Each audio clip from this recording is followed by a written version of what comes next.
Dis-moi qui tu suis sur Facebook, je te dirai pour qui tu votes. L'actualité, c'est aussi la sortie aujourd'hui d'un documentaire étonnant qui raconte une expérience inédite, une infiltration en temps réel du réseau Facebook pour comprendre son influence sur la formation de nos opinions politiques. Comment ce réseau social, au départ conçu pour partager nos photos de vacances, influence désormais nos idées politiques. Bonjour Jean-Bernard Schmitt. Bonjour. Merci d'être avec nous en direct ce matin. Vous êtes le cofondateur de la plateforme vidéo Spicy et le producteur avec Thomas Huchon de cette enquête sur Facebook réalisée au cours des 3 mois précédant les élections européennes. Alors déjà, comment vous avez fait techniquement pour infiltrer Facebook ?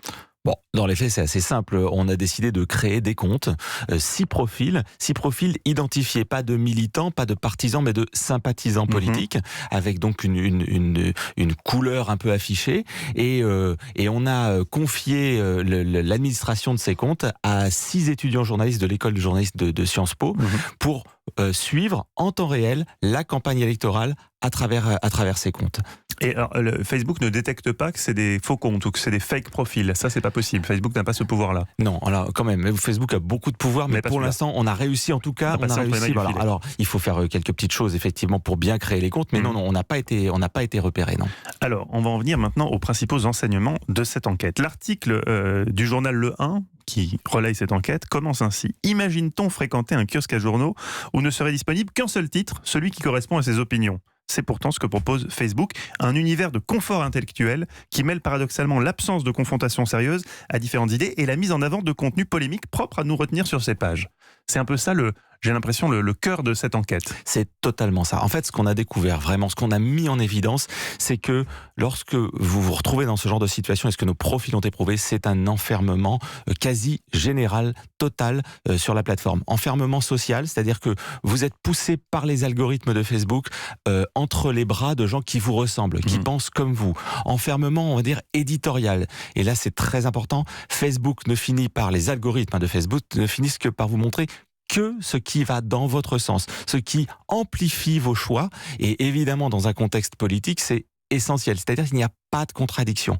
Et donc, fondamental aussi, l'information classique, ça c'est l'information venue de médias comme le vôtre, n'a pas droit de citer et est complètement bouleversée, disruptée, on pourrait dire en fait, par le reste des informations, notamment les avis, les opinions qui émanent des groupes d'amis dans lesquels vous êtes inscrits. Ce que vous dites a d'autant plus de poids et d'impact que Facebook est la première source d'information pour la moitié des Français. Totalement. Et en fait, c'est ça qu'on voit vraiment. C'est-à-dire que le fil média, le fil d'actualité que vous suivez, d'abord ne ressemble à aucun autre. C'est une vision vraiment particulière du monde. Et en plus, vous n'avez pas l'information classique, l'information professionnelle, l'information vérifiée. Au contraire, ce qui va remonter énormément, ce sont des contenus émotionnels, clivants, voire violents, très personnel, et c'est ça qui va vous donner une vision biaisée du monde à travers le fil donc, Facebook. En gros, quand on se dit ce qu'on s'est tous dit en regardant notre fil d'actualité, en regardant des posts sur ce fil, on se dit « Ah bah tiens, tout le monde pense comme moi ». Exactement. En fait, c'est pas tout le monde qui pense comme moi, c'est l'algorithme qui nous amène à avoir des contenus qui nous correspondent en fait, et qui donc nous confortent dans nos propres idées. Exactement. C'est-à-dire que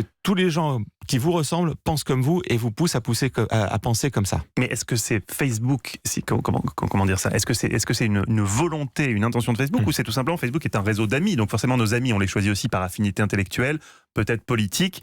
Si on est militant écolo, qu'on travaille dans une asso de défense de la biodiversité, évidemment qu'on va avoir des posts sur Yannick Jadot. Enfin, vous voyez ce que je veux dire ? C'est pas forcément une volonté de Facebook de nous enfermer dans une étroitesse intellectuelle. Non. Alors, excellente question. Il y a plusieurs réponses. Merci. D'abord, mais c'est vrai que c'est fondamental. Et nous, d'ailleurs, on n'a pas la prétention d'expliquer le vote avec cette initiative. Ça marche pas comme ça. Ce qu'on montre vraiment, c'est que Facebook a désormais un rôle, un impact sur la formation de l'opinion et qu'il faut surtout pas l'ignorer.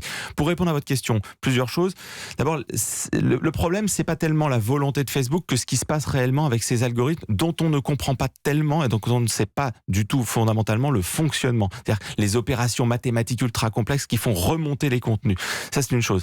Puis la deuxième chose, c'est que, comme vous le disiez, à la base, c'est fait pour vous faire des amis. Et bon, sauf que ça n'est plus ça. Ça n'est plus ça. Ça a dérivé vers complètement autre chose. C'est un média, c'est quelque chose, c'est un métamédia en fait, c'est quelque chose qui bouleverse totalement la façon de s'informer et qui de fait ne donne pas clairement ses règles de fonctionnement.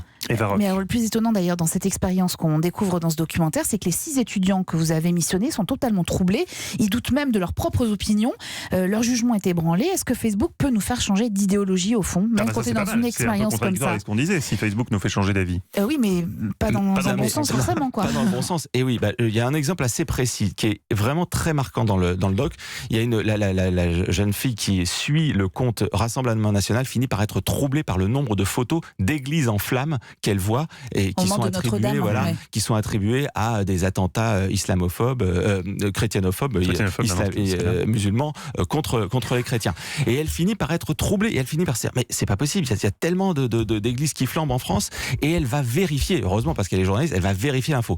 Combien d'entre nous le feraient ? Le ferait, évidemment, et notre opinion pourrait être effectivement modifiée. Merci beaucoup Jean-Bernard Schmitt, producteur de cette enquête passionnante intitulée « La nouvelle fabrique de l'opinion ». Merci beaucoup d'avoir été avec nous sur Europe 1.